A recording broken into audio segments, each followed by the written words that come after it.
heard that there's supposed to be Islamic tradition that after having a child, you should wait. It's best to wait 2 years for the next child. Is there truth in it, or?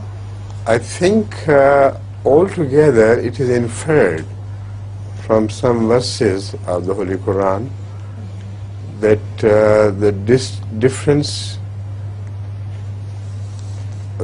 between the 2 children should be around 3 years, not 2 years. This has been worked out by Hazrat Muslim on the basis of Salasuna Shahra and some other factors involved, and it was his committed advice to the Jamaat that they should not go for carrying children earlier than 3 years.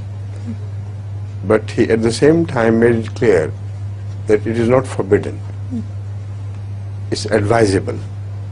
So they're 2 different things altogether. So in your case, it is just advisable. If you want to have another child every year, it's entirely up to you. Exactly.